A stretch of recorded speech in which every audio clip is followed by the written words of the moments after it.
everybody, and welcome back to my channel. Today we have a Gen 3 Draculaura doll, and we are going to be transforming her into a mushroom elf. First we pop off her head using hot water, and now we're going to cut off her two-toned hair, beautiful hair, which is funny because the hair I end up giving her looks like it could be like a mixture between those two colors. And we're going to remove all the hair plugs and the glue from the inside of her head, which was really hard since this was like a new doll or whatever. I feel really bad about doing this to her because she's brand new, but I needed to use her as a base because she's literally perfect for the character my character I'm making. So anyways, I'm using acetone nail polish remover to remove all the paint on her face. And we're gonna start making her dress because I was in a sewing. I wanted to sew first. I just wanted to get the dress out of the way because sewing is always my least favorite part of the process.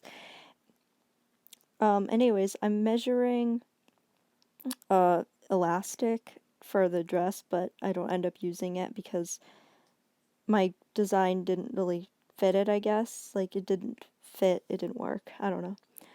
So anyways, I hemmed the two top pieces, like the top and the bottom of the top part of the dress, and then I sewed it onto the skirt, and now I'm making the sleeves, and I'm gonna sew those on, but only like on the half. But anyway, and now we're making her hair because, we like our dolls to not be bald. So anyways, I separated all the strands and stuff, and now we're going to use our reroot tool to stab the hair into the head. And once that's all done, we're going to glue her hair in, and use our paintbrush to get it coated all over all over her hair plugs. Oh my gosh. I can't speak today. Yeah. And now we're gonna stick her head back on, so she's in one piece, and we're gonna suffocate her with a plastic bag because it's time to make her mushroom hat. I used the Crazy Art air dry clay, and one thing wasn't enough, so I had to use 1.5 tubs of it, like the little containers. And that's why it's like multicolored like that. I used like the orange or whatever. And now I'm using this needle to form the gills of the mushroom, because they need those to breathe. And I use this string to measure out, like, I'm gonna use the string to tie the mushroom hat back, like, on her head later. And I'm using paper clips I cut and bent as, like, staples to hold it in. And now we're painting all the spots on her dress to make her look like an Amanita mushroom. Speaking of Amanita mushrooms, I copied the way Delightful made her mushroom hat. I forgot to mention that. Yeah. I basically just copied what she did because her mushroom hat was great. Very cute. I like mushroom hats. But anyways, I ended up doing 3 coats of paint for each spot on her dress because, fabric just drinks up that paint. So you gotta do lots of layers. And I also painted the top part of her dress, and making all of these spots look like actual, like, circles, like, over, like, the ripples in the fabric was really hard.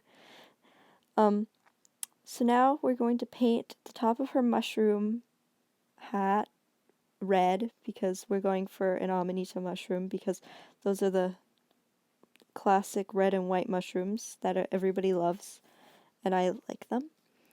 And we're going to be painting the under part of the mushroom yellowish white or whatever. Like, I mean light yellow. Oh my god, not yellowish white. What?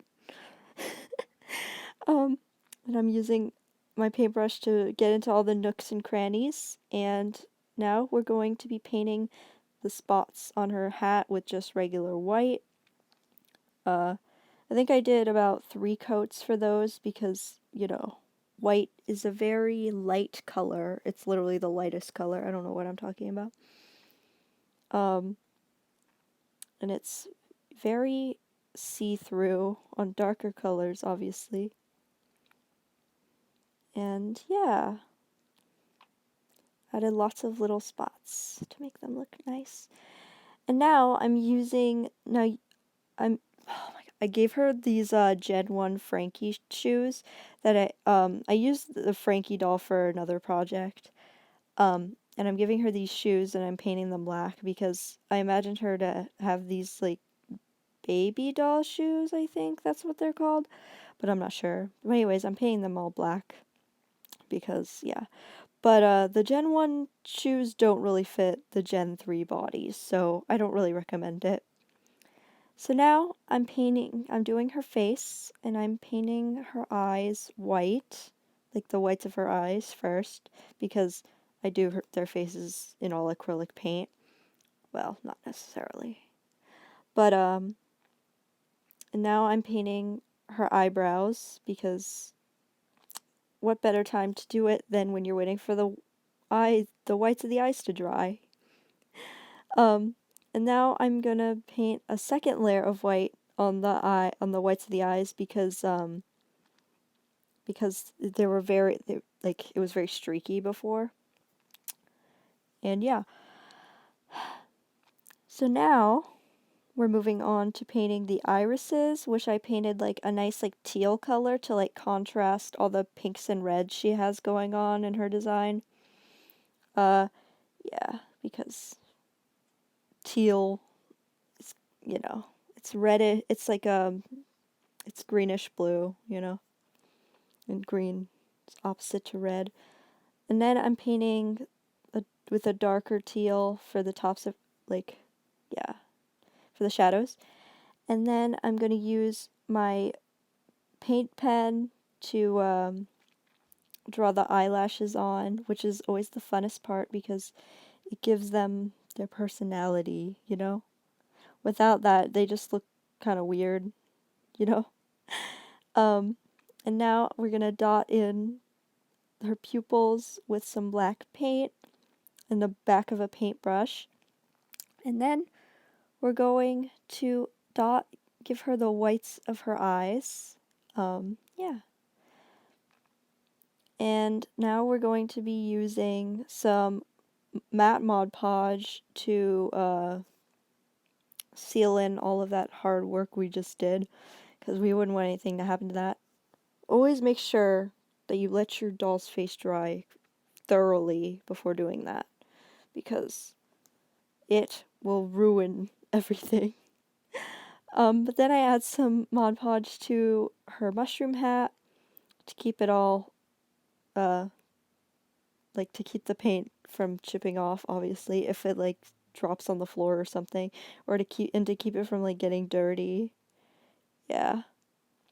I also did the top, but I didn't show that. And yeah. And then we're gonna add some to her shoes since they're gonna be scuffing on the ground a lot. But not really necessarily where I painted them, but like, it doesn't really matter. I just felt more secure giving them a coat of matte Mod Podge than not. And now we're going to put on her dress, and I'm going to use a cat brush to brush out her hair, make it all like frizzy, I guess. And then I'm going to use a flat iron to smooth it out, like, because with acrylic yarn, it'll make it all shiny and stuff. And here she is with her hat on. I tied it on. And here are the final pictures. I got some outside in the garden, and with my other dolls that I made. Anyways, like and subscribe